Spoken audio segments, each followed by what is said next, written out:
ಪವಾಡ ಬಸವಪ್ಪನವರ ಪುಣ್ಯಕ್ಷೇತ್ರ ಮಂಡ್ಯ ಜಿಲ್ಲೆ ಪಾಂಡವಪುರ ತಾಲೂಕು ಬೆಟ್ಟಳ್ಳಿ ಹಾಗೂ ಹುಲಿಗೆರೆಕಪ್ಪಲು ಮಧ್ಯದಲ್ಲಿ ಬರುತ್ತೆ.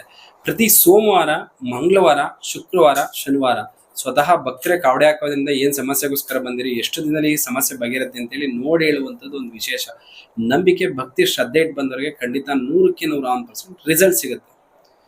ಪ್ರತಿ ಶುಕ್ರವಾರದಲ್ಲಿ ರಾಹುಗಾಲದಲ್ಲಿ ಅಭಿಷೇಕ ಮಾಡಿದ ನೀರನ್ನ ವಿಜಯಕಾಳಿ ಅಮ್ಮನವ್ರಿಗೆ, ಪಂಚಲೋಹ ವಿಗ್ರಹಕ್ಕೆ ನವಧಾನ್ಯದಲ್ಲಿ ಅಭಿಷೇಕ ಮಾಡಿದ ನೀರನ್ನ 30 ವರ್ಷ, 20 ವರ್ಷ, 25 ವರ್ಷ, 40 ವರ್ಷ ಆದ್ರೂ ಕೂಡ ಮದ್ವೆನೇ ಆಗಿಲ್ಲ ಅನ್ನುವಂಥವ್ರಿಗೆ ಕ್ಷೇತ್ರಕ್ಕೆ ಬಂದು 3 ಶುಕ್ರವಾರ ಅಥವಾ 5 ಶುಕ್ರವಾರ ರಾಹುಗಾಲದಲ್ಲಿ ಅಭಿಷೇಕ ಮಾಡಿದ ನೀರನ್ನ ಹಾಕ್ಸೋದ್ರಿಂದ 30 ವರ್ಷ, 35 ವರ್ಷ, 40 ವರ್ಷ ಆದ್ರೂ ಕೂಡ ಮದ್ವೆನೇ ಆಗಿಲ್ಲ, ಮಂಗಳಾಕಾರದಲ್ಲಿ ದೋಷ ಇದೆ, ಅಥವಾ ಕುಜ ಶಾಂತಿ ಮಾಡಿಸಿದ್ರು ಕೂಡ ಪರಿಹಾರ ಸಿಕ್ಕಿಲ್ಲ, ಕೇತು ಶಾಂತಿ ಮಾಡಿಸಿದ್ರು ಕೂಡ ನವಗ್ರಹಗಳಲ್ಲಿ ಯಾವುದೇ ದೋಷ ಇದ್ರೂ ಕೂಡ ನಿರ್ವಿಘ್ನವಾಗಿ ಫಲ ಸಿಗುತ್ತೆ ಅನ್ನೋ ನಂಬಿಕೆ, ಭಕ್ತಿ, ಶ್ರದ್ಧೆ ಇಟ್ಟು ಬಂದು ಭಾಗವಹಿಸಿ ಖಂಡಿತ ಪ್ರತಿಫಲ. ವಿಜಯಕಾಳಿ ಪವಾಡ ಬಸವಪ್ಪನವರ ಕ್ಷೇತ್ರದಲ್ಲಿ ಅಮ್ಮನವ್ರ ವಾಗ್ದಾನ ಪ್ರತಿ ಭಾನುವಾರ ಮತ್ತೆ ಅಮಾವಾಸ್ಯೆ ಮೇಲೆ ವಾಗ್ದಾನ ಆಗ್ತದೆ. ಅಮ್ಮನವ್ರ ವಾಗ್ದಾನ ಅಂದ್ರೆ ಸ್ವತಃ ಭಕ್ತರೇ ಹೊತ್ತು ಮನ್ಸಲ್ಲಿರುವಂತ ಪ್ರಶ್ನೆ ಎಡ ಬಲ ಆಗುತ್ತೋ ಇಲ್ಲೋ, ಈ ಹೊಸ ಕೆಲ್ಸಕ್ಕೆ ಪ್ರಾರಂಭ ಮಾಡ್ಬೇಕು ಅಂತ ಅನ್ಕೊಂಡಿದೀವಿ, ಕೆಲಸ ಆಗುತ್ತಾ ಇಲ್ವಾ ಅಂತೇಳಿ ದೇವರನ್ನ ನೇರವಾಗಿ ನೀವೇ ಕೇಳುವಂಥದ್ದು, ಉತ್ತರ ಕೇಳುವಂಥದ್ದು,